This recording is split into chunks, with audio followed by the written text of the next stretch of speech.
regresamos con Cuéntamelo Todo. Ya resolvimos el problema y ya tenemos vía Skype a Juan Carlos Sosa Apura. Buenas noches, Juan Carlos, ¿cómo estás?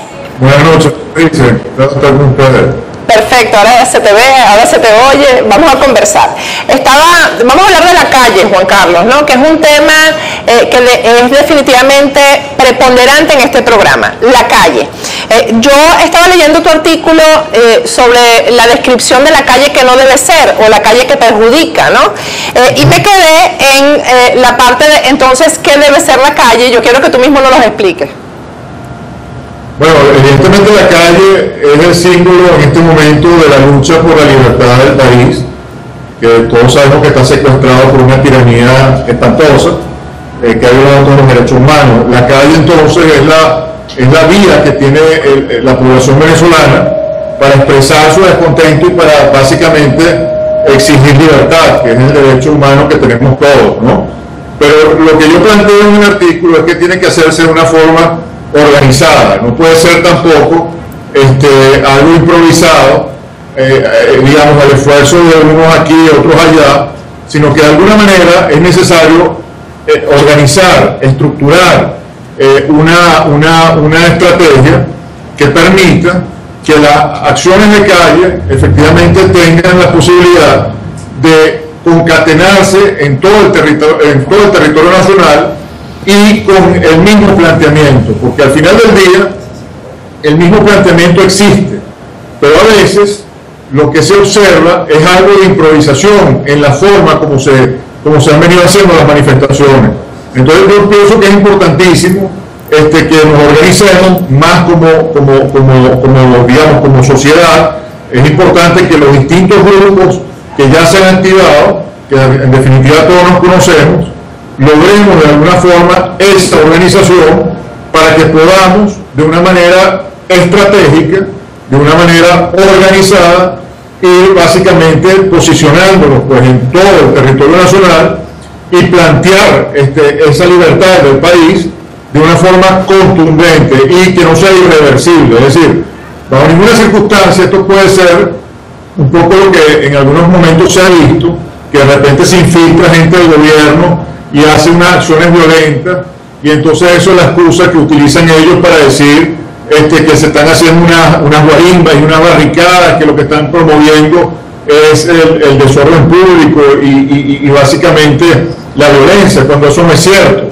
Cuando los que están protestando genuinamente no es otra cosa que la juventud venezolana, es decir, son los jóvenes del país que se han dado cuenta que simplemente no tienen futuro en Venezuela si las cosas siguen como van, y están básicamente expresando, pero precisamente por la falta de organización, de alguna manera, tanto el régimen como algunos factores que se dicen opositores, pero que actúan como si no lo fueran, es decir, los integrantes de la Mesa de la Unidad Democrática, de alguna manera pues se han valido de algunas de las cosas que han sucedido en la calle, algunas de las tragedias que hemos visto, para descartar esa forma de manifestar, cuando es la única forma que tenemos. O sea, lo que hay que entender es que no existe otra manera cuando todas las demás puertas están cerradas. Es decir, cuando tú tienes un país cuya institucionalidad no existe, porque todas las instituciones están secuestradas por el régimen,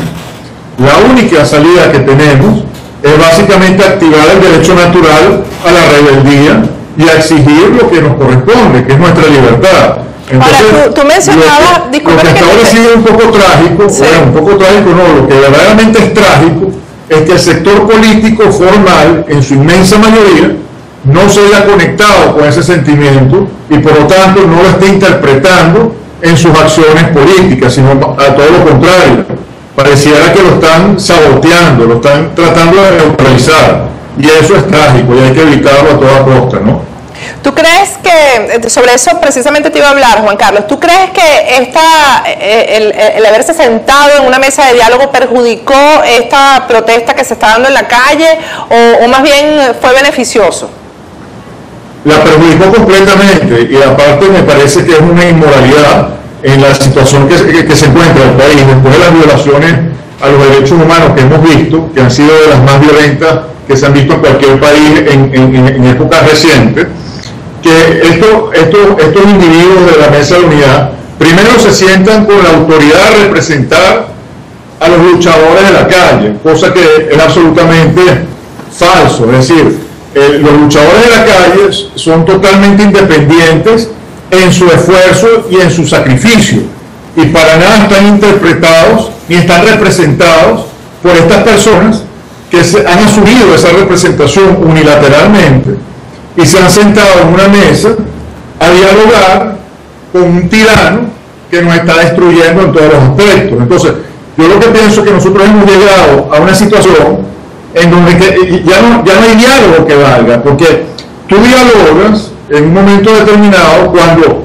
efectivamente tienes una situación completamente, digamos, trancada, y te sientas básicamente para generar un ambiente en un país que está sufriendo un conflicto que permita darle término a ese conflicto, pero de una manera total y absolutamente, digamos, positiva para aquellos que tienen la razón, es decir, para los que están luchando en este caso por la libertad. Un diálogo simplemente para mantener un status quo, para repartir unas prebendas, para intercambiar ciertos espacios de poder que solamente benefician a los que están sentados en esa mesa y a más nadie, es aberrante, pues, porque eso no es precisamente lo que necesita el país. O sea, si el diálogo fuera para decirle a Maduro, bueno, señores, ustedes tienen tanto tiempo aquí en Venezuela para básicamente preparar sus cosas e irse y salirse, pues, digamos, de la administración del poder. Usted ya no puede seguir siendo el presidente de Venezuela, entonces simplemente vamos a dialogar, en todo caso, para generar una transición que sea lo más civilizada posible, pero en modo alguno desconociendo, por supuesto, los crímenes y los delitos en las que tanto Maduro como todo su tren ejecutivo están en curso. Es decir, puede ser un diálogo, en pocas palabras, para que se evite una confrontación sangrienta, por decirlo así, es decir, ponerle un ultimátum a este señor para que se vaya, generando el menor trauma posible para el país. Pero jamás puede ser un diálogo para mantenerlo en el poder a través de unas concesiones que él haga, porque él ya pasó una línea roja que ya la traspasó y ya no tiene regreso. Exacto. Es decir, fíjate, Juan Carlos, mientras estabas hablando ahora, discúlpame que te interrumpa, estábamos viendo imágenes yo digo que imágenes que simbolizan la perseverancia de la gente, ¿no? Hoy Rodríguez Torres, por ejemplo, decía que estas protestas llegan hasta julio. Primero decía que las protestas llegaban hasta Carnaval, después lo pasó para Semana Santa. Ahora es en julio porque vienen las vacaciones escolares y viene el fútbol, creo, además, ¿no? Entonces, el gobierno se ha equivocado con esto. Pero yo creo que también este sector de la Mesa de la Unidad también se equivocó y se sentó en ese diálogo, entonces ahora congeló el diálogo, ¿no? Pero fíjate, hoy Ramón Guillermo Aveledo, porque una cosa que yo me pregunto es, si te sentaste en una mesa de diálogo que no funcionó y que sirvió para refrescar al gobierno y darle más tiempo para seguir reprimiendo y para seguir violando los derechos humanos, entonces quiere decir que tú no tomaste una decisión adecuada y no fuiste líder, entonces retírate. Pero no, ellos siguen siendo líderes de la oposición o asumiendo que son líderes de la oposición, y hoy estuvo Ramón Guillermo Aveledo en un evento con Patricia Gutiérrez, que es la candidata a la alcaldía de San Cristóbal, y ahí dijo que bueno, que hay que volverse a sentar. Ahí anunció que cuando vengan los cancilleres a Venezuela, cuando vayan, que creo que es el sábado o el domingo, ellos eso es para resolver el problemita y se vuelven a sentar. Bueno, Patricia, porque definitivamente esto es un liderazgo político que tiene muchos años desconectado de la tragedia que estamos viviendo los venezolanos. Es decir, ellos entienden la política básicamente como un negocio electoral en donde hay una repartición de cargos, y bueno, ellos ocupan esos espacios supuestamente en la esperanza de que dentro de no sé cuántos años el gobierno se desmorone por sí mismo y ellos lleguen en hombros a Miraflores, ¿no? Es una tesis completamente esquizofrénica, desconectada de la realidad, pero es la que ellos vienen básicamente proponiéndole al país desde hace años, y por eso es que vienen participando en una serie de procesos electorales que son aberrantes. Es decir, desde el año 2004 existen pruebas contundentes de que todo el sistema electoral venezolano está programado y diseñado para darle el poder eterno al régimen de Chávez, en este caso heredado por este señor Maduro, que todos sabemos en definitiva que no son otra cosa que títeres del régimen de Fidel Castro cubano y el Foro de Sao Paulo. Pero eso se sabe desde hace muchos años, y sin embargo ellos se han encargado, precisamente porque tienen mucha penetración en los medios de comunicación, manejan medios económicos importantes también, y han de alguna manera hipnotizado al país, le han mentido al país diciéndole que a través de esos procesos electorales se puede avanzar y se puede lograr eventualmente una victoria, cuando eso está totalmente descartado, cuando precisamente el poder que más necesita el régimen para mantenerse precisamente es el electoral.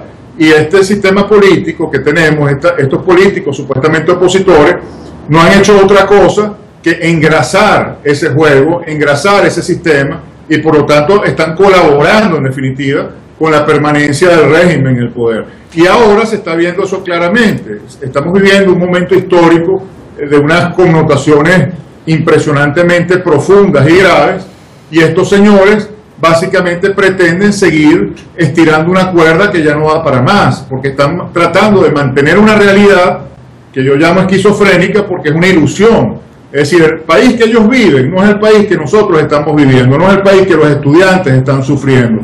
Es un país completamente distinto. Mira, pero a mí no me parece... En donde ellos pueden compartir el poder con un sistema que es criminal, que desde todo punto de vista es aberrante en todos los aspectos que uno lo considere, ¿no? Pero a mí me parece que es que eso no es que son unos enajenados mentales ni que son tontos. A mí me parece que es eso, que ellos están en una estructura en la que ellos siguen sobreviviendo y están montados siempre en el juego, siempre están jugando, ¿no?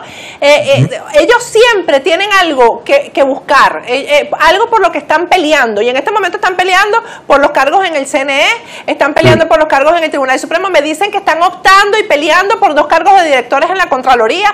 Es decir, no es que el país anda por desconocimiento político, el país anda por un lado y ellos por el otro, es porque ellos están buscando su propio beneficio. Entonces, Juan Carlos, explícame cómo se hace para deslegitimar a esta dirigencia de oposición y que el mundo entero sepa que es que ellos no dirigen a la oposición, que están deslegitimados, que nadie los escogió y nadie los quiere. Yo creo, Patricia, que eso está sucediendo de manera natural, porque precisamente lo que está pasando ahorita es demasiado grave, y la gente yo creo que está abriendo los ojos de una manera natural. Es decir, están tan digamos, fracturados con esa realidad que estamos viviendo, tan distanciados de esa realidad, que ya la misma gente en la calle, tú preguntas, hablas con cualquier persona normal y corriente, y ya no creen esos líderes. O sea, realmente lo que sigue sosteniendo esa ilusión de representatividad es que, bueno, la Mesa de la Unidad durante años fue muy hábil en atraer a muchos sectores de la sociedad civil profesional, gente que simplemente, digamos, es talentosa y es capaz en sus ámbitos de acción profesional, los atrajo hacia su seno. Entonces todavía queda un poco esa sensación, porque bueno, hay escritores, hay personas que siguen escribiendo, generando una matriz de opinión que fortalece la imagen de la MUD. Hay ciertos periodistas que siguen también todavía en esa dinámica, y pues digamos, un grupo de personajes de la sociedad civil que efectivamente están ya metidos dentro de ese juego y ahora están aspirando, pues exacto, a ocupar estos cargos que yo los llamo totalmente, esquizofrénicos, como decía antes, porque pretenden ocupar unos cargos en unas instituciones que están totalmente podridas. Es decir, yo ponía el otro día el ejemplo del individuo que se lanza al río Guaire con un pote de jabón para lavar platos, pretendiendo limpiar el Guaire con eso. Pues eso es más o menos la propuesta que están haciendo estos personajes asociados con la MUD cuando se proponen a sí mismos para ocupar estos cargos públicos. Es decir, están tratando de decirle al país que a través de su presencia en esos cargos, ellos van a depurar, ellos van a limpiar esa institucionalidad y van a permitir entonces que funcione de una manera democrática y transparente, cuando eso es absolutamente imposible, porque esto está en instituciones que están corrompidas hasta la médula y que están operadas por la inteligencia cubana desde hace muchos años de una manera completamente eficiente y totalmente estructural. Entonces, para modificar aquello, tú tienes que salir del régimen completamente. Tú no puedes, digamos, meter a 2 o 3 en unas instituciones que controlan completamente el régimen y pretender que lo vas a cambiar. Es una ridiculez. Pero están tratando de plantearle eso al país y además como una especie de chantaje implícito diciendo, bueno, si tú no aceptas esto, ¿cuál es tu propuesta? Un baño de sangre. Es decir, o tú aceptas esta propuesta que te hace la MUD, o la alternativa es, bueno, que nos matemos todos en la calle, pues que aquí hay una tragedia, una guerra civil.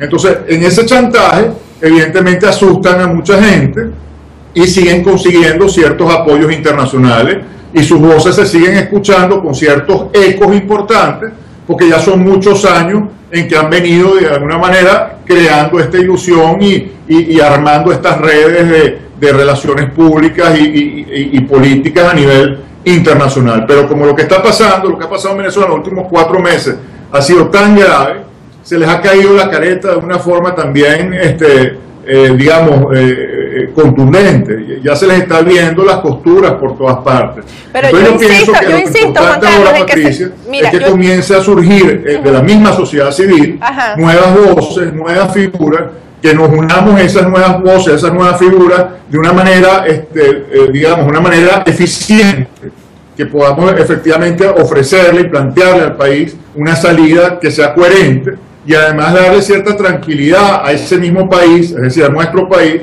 y a la comunidad internacional, en el sentido de que se den cuenta de que aquí hay suficientes recursos humanos para llevar a cabo una transición, es decir, un gobierno de transición que es necesario y que sería totalmente legítimo y que es lo único que se justifica en este momento. Bueno, que somos capaces de llevar un gobierno de transición que sea efectivo, que sea civilizado y que conduzca al país, bueno, hacia la democracia transparente que todos necesitamos, pero de una manera inteligente. Hasta que eso no surja, es decir, hasta que ese grupo no tenga la capacidad de presentarle al país una propuesta de esta naturaleza y que tenga la penetración necesaria, la Mesa de la Unidad va a seguir funcionando quizás como esa única alternativa organizada que se ve, ¿no? Y mucha gente simplemente por desesperación va a seguir apoyándola, porque cuando voltea para cualquier otro lado no ve más nada, simplemente ve al régimen o el charco de sangre que promueve la Mesa de la Unidad como alternativa. Entonces, al final, pienso que es un poco la responsabilidad del país, o sea, las personas que de alguna manera seguimos comprometidas con Venezuela y que estamos totalmente conectados además con la lucha juvenil, con los estudiantes, que además creo que tienen que tener un liderazgo total en esta nueva etapa venezolana. Muchos de esos muchachos ya tienen la formación intelectual, la formación ética y la suficiente madurez también para constituir esta nueva vocería, estos nuevos representantes públicos de Venezuela. Y entonces, en la medida en que eso suceda, que esa lucha estudiantil se pueda conectar con un porcentaje importante de la sociedad civil que sea suficientemente representativa desde el punto de vista, si no tiene la forma de conectarse con un porcentaje importante de la sociedad civil que abrace esa institucionalidad militar y que en conjunto se forme entonces un solo equipo que le plantea al país entonces la alternativa de crear una verdadera transición hecha, digamos, a imagen y semejanza, si se quiere, de otras transiciones que han habido en el mundo en situaciones traumáticas que también han funcionado perfectamente. Lo que pasa es que, bueno, hay que sentarse y hay que hacer estos planteamientos. Y entonces la Mesa de la Unidad tendrá que, de alguna manera, bueno, asumir que ya ha perdido el liderazgo y, bueno, y la gente valiosa que todavía se encuentra allí, porque sigue teniendo gente valiosa relacionada con la MUD de alguna u otra manera, bueno, tendrán también que sumarse a esta nueva dinámica y a esta nueva forma de entender la realidad venezolana. Porque mientras esto no pase, bueno, el planteamiento de la MUD es simplemente hacer un cogobierno con el régimen. Es que eso es lo que están haciendo. De alguna manera colaborando pues, con la institucionalidad de mentiras que tiene el régimen, para eso seguir en sus espacios, bueno, básicamente haciendo una política chiquita, completamente desconectada, vuelvo y repito, con el trauma histórico que estamos sufriendo, o sea, y que merece y necesita un tipo de política completamente distinta. Eso no puede ser una política tradicional a la que nos tiene acostumbrado la Mesa de la Unidad, que es básicamente un movimiento electoral que se activa especialmente en elecciones y que cuando no hay elecciones simplemente lo que hace, yo no sé qué es lo que hace, pues hacer planteamientos que no tienen ni pies ni cabeza. Entonces, de alguna forma, eso creo yo es lo que tendría que pasar, porque los jóvenes evidentemente merecen que eso suceda. Es decir, los jóvenes, yo creo que, yo hablo con muchísimos de ellos, en todas partes del país además, y efectivamente son muchachos que están totalmente comprometidos con Venezuela. Es decir, ellos quieren quedarse en su país, quieren hacer vida en Venezuela, tienen en su mente una Venezuela moderna, una Venezuela que efectivamente les dé oportunidades de alcanzar un destino de prosperidad, pero también llegaron a la conclusión de que con los miembros de la Mesa de la Unidad no lo van a lograr jamás. Es decir, con ese tipo de política eso no va a suceder. Entonces, creo que merecen, precisamente por todo el sacrificio que le han presentado al país en estos meses, merecen que efectivamente se les comience a dar una respuesta distinta, creo yo, Patricia, totalmente distinta a la que nos tiene acostumbrado la MUD. Sí, fíjate, Juan Carlos, hay un documento que yo no sé si tuviste oportunidad de verlo hoy, que un grupo de venezolanos le envió a la Mesa de la Unidad. Yo me imagino que tú lo viste y no vi tu firma, pero yo creo que todos debemos suscribirlo. Yo lo suscribo, ¿no?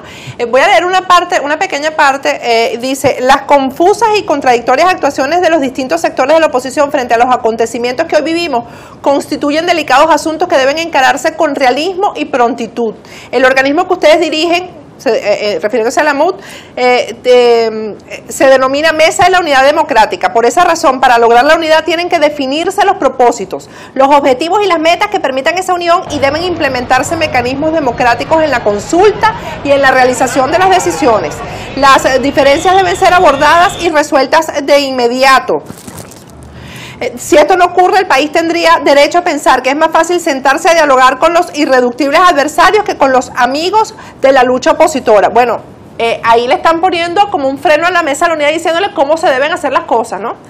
Y me parece que... además que están reconociendo una realidad que se ha hecho muy palpable siempre con la Mesa de la Unidad, que efectivamente ellos tienden a ser a veces mucho más sectarios que el mismo régimen. Es decir, a la hora de aceptar críticas, a veces se ponen muchísimo más obtusos de lo que uno pudiese desear de una gente que supuestamente está planteando una alternativa diferente a lo que nos viene proponiendo el régimen, ¿no? De la tiranía de esta gente. Entonces yo sí pienso que bueno, es un llamado de atención importante, un jalón de oreja. Creo que demasiado, demasiado optimista, en el sentido que yo pienso que eso no va a tener mayor repercusión. Creo que el problema de la Mesa de la Unidad es muy complejo, es muy estructural.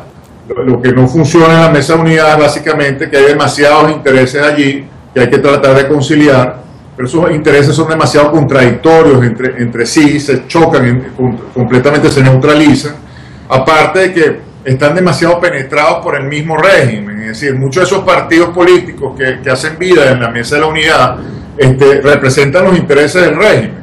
Entonces, a la hora de crear un verdadero bloque opositor, que no solamente se oponga al régimen por lo que representa en cuanto a violación de derechos humanos y todas estas cosas espantosas, sino también desde el punto de vista ideológico. Es decir, el régimen está tratando de implementar en Venezuela un sistema comunista. Entonces, lo que se espera de la oposición es que plantee al país una alternativa de sociedad completamente opuesta al comunismo. Es decir, que realmente represente la libertad y la modernidad. Y eso dentro de la Mesa de la Unidad es imposible, porque tienen demasiados partidos, demasiados representantes de esos partidos que responden a la ideología comunista. Entonces, eso ha sido el pecado de origen de la Mesa de la Unidad, que no se va a resolver.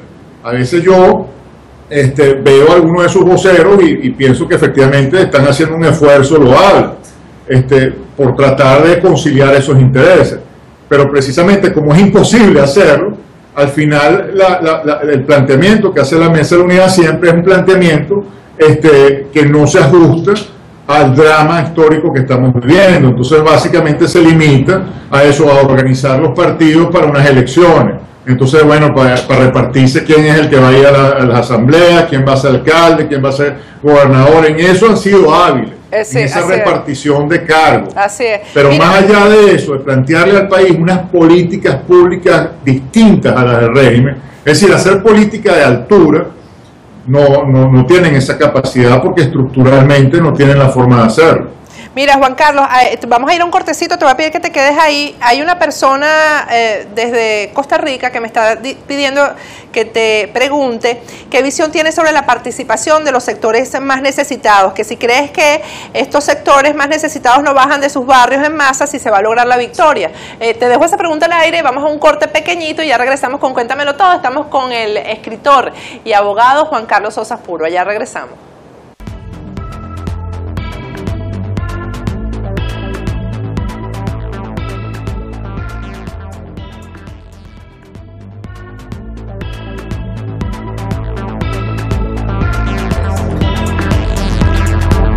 Regresamos con Cuéntamelo Todo. Tenemos a Juan Carlos Sosa Purua vía Skype. Juan Carlos, esta pregunta que llega de Costa Rica, ¿tú crees que si los sectores más necesitados no bajan, puede lograrse la victoria? ¿O no bajan o no participan de la protesta? Los sectores más necesitados son los primeros que bajan todo el tiempo y son los primeros que piden a gritos una alternativa a lo que estamos viviendo. Es decir, los sectores más necesitados son los sectores que están viviendo desde hace muchos años guerras terribles en las zonas habitacionales donde se encuentran. Sin guerras espantosas en donde los cadáveres pueden estar tirados en el piso durante 3 días. Entonces ellos están claros, primero que el tema de la seguridad personal siempre va a estar entredicho con este régimen. Este es el régimen que más le ha dado la espalda a la seguridad personal y a la protección de la ciudadanía. Y ellos han sido las principales víctimas de eso. Y después el tema, por supuesto, del poder adquisitivo y del empleo. Es decir, este es el gobierno que más desempleo ha generado en toda la historia de Venezuela. La devaluación, el bolívar no vale nada, entonces la gente, si se gana un dinerito, cada vez que va al automercado ese dinerito le permite comprar menos cosas y por supuesto no tienen posibilidad de insertarse en la sociedad de una manera, digamos, sistemática para lograr prosperidad ascendente. Eso ya se sabe y yo creo que ya los más necesitados han llegado a esa conclusión. Lo que pasa es que también existe mucho miedo, existe terror, porque este régimen ha sido muy hábil en la manipulación de las emociones y también en tratar de comprar conciencia y en dar ilusiones que nunca va a cumplir, pero que de alguna manera mete en la mente de estas personas pensando que en algún futuro les va a tocar algo, pero no se puede meter con el régimen, porque si se meten con el régimen entonces no les va a tocar nunca. Pero en su fuero interno, y te lo digo porque yo hablo mucho con gente que vive en los sectores más humildes de Venezuela y están desesperados, están totalmente desesperados. Yo estoy absolutamente seguro de que si aquí se hiciese un planteamiento político como el que hemos venido conversando, con coherencia, y efectivamente se le plantea al país una alternativa diferente y además una estrategia para salir en tiempo perentorio de este sistema oprobioso que estamos sufriendo, son los primeros que van a salir a aplaudir, van a salir a las calles a bailar si eso pasa. Lo que pasa es que no se puede pretender que suceda ahorita, porque existe un terror y existe mucho miedo y además mucho peligro inmediato a su seguridad personal. Hay que recordar que este régimen ha armado hasta los dientes a eso que llama los colectivos, y esos colectivos están metidos en todos los barrios de Venezuela, ahí de vigilantes, son espías permanentes que tiene el régimen en todos los lugares, digamos, donde quizás puede estar viviendo esta gente más necesitada. Entonces, ellos lo saben. Entonces, en el momento que alguien empieza a ser percibido como antagónico al régimen, inmediatamente puede ser hasta asesinado, pues, y eso es una realidad. Entonces, es importante que se sepa, porque hay mucho populismo también por parte de todos los políticos, incluyendo los de la Mesa de la Unidad, cada vez que están hablando de los pobres, de subir barrios, y la eterna demagogia a la que estamos acostumbrados en los países latinoamericanos, y entonces pareciera que haciendo eso están diciendo que efectivamente la gente más necesitada está al margen de lo que estamos sufriendo, es decir, como si su realidad fuera distinta a la tuya, Patricia, a la mía y a la de cualquier otro venezolano, y realmente no es distinta. Claro que es una realidad muchísimo más, digamos, delicada, porque tienen mucho más privaciones y han sufrido infinitamente más, pero tienen las mismas ansias y tienen la misma necesidad de libertad y de vivir en un país que les dé seguridad y que les permita tener un futuro, si no para ellos, por lo menos para sus hijos, mejor. Y ellos saben, y ya se sabe perfectamente bien, que este régimen es una fábrica de miseria, es una fábrica de, cuando habla de pobres es simplemente porque quiere hacer más pobres, no porque quiere sacarlos de la pobreza y permitirles ser personas, digamos, con capacidad de autosustentarse y de poder tener unas vidas prósperas de verdad. Mira, se me hizo corto el programa. Es básicamente empobrecer a toda la sociedad venezolana, ponerle la bota encima y ellos gobernar eternamente, igualito modelando pues a su padre, que es Fidel Castro. Ser exactamente lo que pasó en Cuba. Por supuesto, ellos vivir como reyes. No quiero terminar el programa sin preguntarte sobre, porque tú también sabes de petróleo, que me contestes rapidito, este juicio que le gana Conoco a Venezuela, que es por 30 millones de dólares, ¿qué significa eso? Bueno, no, significa básicamente que se está constatando que en Venezuela no hay un respeto al Estado de Derecho, no se respeta la letra de los contratos.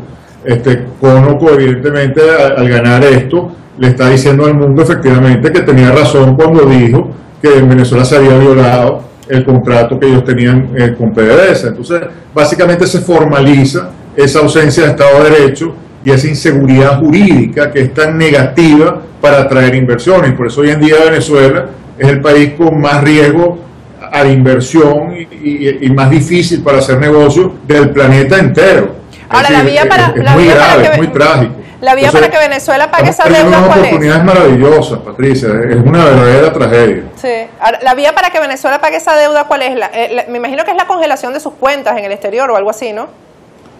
Bueno, ellos pueden pedir todo tipo de garantías. Lo que pasa es que lo lógico para PDVSA es pagar, porque no estamos hablando tampoco de una imposibilidad de hacerlo. Tienen que establecer, por supuesto, una forma de pagar, porque de lo contrario podría suceder algo como lo que tú planteas. Ellos podrían exigir que se les congelase unos activos, como ha pasado en ciertos momentos del pasado, para garantizar que efectivamente se les pague sus acreencias, ¿no? Vamos a ver cómo responde el PDVSA, porque los primeros desesperados ahorita son los mismos directores de PDVSA, que saben perfectamente bien que se está produciendo cada vez menos petróleo y la dependencia que ellos tienen de la inversión extranjera para poder sacar el crudo en el país es total. Es decir, nunca antes Venezuela había sido tan dependiente y tan incapaz, si se quiere, de autosustentarse como en el presente. Entonces, por eso PDVSA está buscando la forma de atraer a los que espantó, es decir, a los contratistas, a los que tienen años sin pagarles, violándole los contratos, etcétera. Está buscando atraerlos a mesas de negociación y llegar a acuerdos para tratar de salvar, si se quiere, el barco, porque el barco se está hundiendo a una velocidad vertiginosa, ¿no? Entonces, ellos tienen que ser hábiles, tampoco que son tan idiotas, lo que han sido es profundamente irresponsables y corruptos, como sabemos, pero idiotas no son. Entonces, a la hora de la chiquita, ellos buscarán la forma de salvarse de alguna manera. Pero yo creo que ya estamos hablando de temas que son absolutamente, digamos, secundarios. Sí, al lado de lo que está pasando. El drama inmenso en donde ya no podemos estar hablando ni siquiera de políticas públicas o de la manera como está gobernando este régimen. Porque estaríamos como dándole un beneficio de la duda y un pequeño espacio para que siga gobernando. Para que siga gobernando, por eso que hacer como país es de una vez por todas decirle a ustedes se tienen que ir. Y por eso vuelvo al principio cuando te hablaba de lo que debe ser una mesa de diálogo. Aquí la sociedad civil efectivamente tiene que buscar sentarse en una mesa de diálogo, pero como te decía antes, para establecer las pautas a través de las cuales el régimen va a funcionar para irse, ¿sí? Para irse de la manera menos traumática y, por supuesto, permitirle al país entonces una transición lo más civilizada posible, porque hay que ser un ultimátum, o sea, no Juan puede Carlos, no ser quiero que se me una vaya concesión, sí. Porque hay que partir de la base que este sistema es criminal, han cometido crímenes espantosos que implican penas altísimas. La Corte Penal Internacional tiene injerencia en esto, porque se han cometido crímenes de lesa humanidad, los crímenes más grotescos que se pueden cometer, y los representantes del régimen son los responsables. Entonces, ante esta realidad, no tiene ningún sentido estar hablando de nada que no sea la forma como vamos a establecer para que ellos se vayan. Yo creo que esa tiene que ser la única narrativa que tenga Venezuela en este momento. Mira, vamos a poner en pantalla el último libro, ya se me acabó el programa, Juan Carlos, y quería comentarlo. La muerte tiene muchos rostros. Este es el último libro de Juan Carlos Sosa Aspurua, su segunda novela, que yo digo que no es novela, porque novela es ficción. Y aquí tú hablas, tú estás retratando realidades. Ahorita precisamente estaba leyendo a Julio Cortázar que decía eso, ¿no? Eso mismo que tú me acabas de decir. Lo que pasa es que yo quise plasmar en novela, porque los hechos son demasiado recientes para que sea a través de otro, porque la novela te permite concesiones que no te permite otro género literario. Verdad, entonces yo quise plasmar esta época venezolana que estamos sufriendo de una manera más libre para poder hablar, digamos, con mucho más libertad. Mira, ¿y cómo lo consigo? Porque yo lo quiero leer porque además hablas el drama del exilio, hablas del movimiento estudiantil, los intereses de poder tras bastidores, la corrupción, el mundo del militar. A mí me interesa muchísimo el libro. ¿Dónde se consigue? Rapidito antes de terminar el programa, Juan Carlos. Usted lo consigue en Amazon, en iBooks, en Barnes & Noble, en Smashwords.com. Lo consigues en muchísimas librerías virtuales, si se quiere, en todas las más importantes, pero bueno, en Amazon, en iStore, en Barnes & Noble, en Sony, en todas partes lo puedes conseguir. La muerte tiene y bueno, creo que es una lectura amena, porque además nos vamos a sentir todos muy identificados, porque es básicamente lo que hemos venido sufriendo en los últimos 15 años, ¿no? Bueno, muchísimas gracias, Juan Carlos, por habernos atendido, y se me hizo corto el programa contigo, definitivamente. Yo estoy segura que a los televidentes también se le hizo muy corto.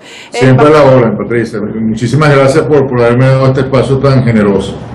Bueno, y que se repita, además. Bueno.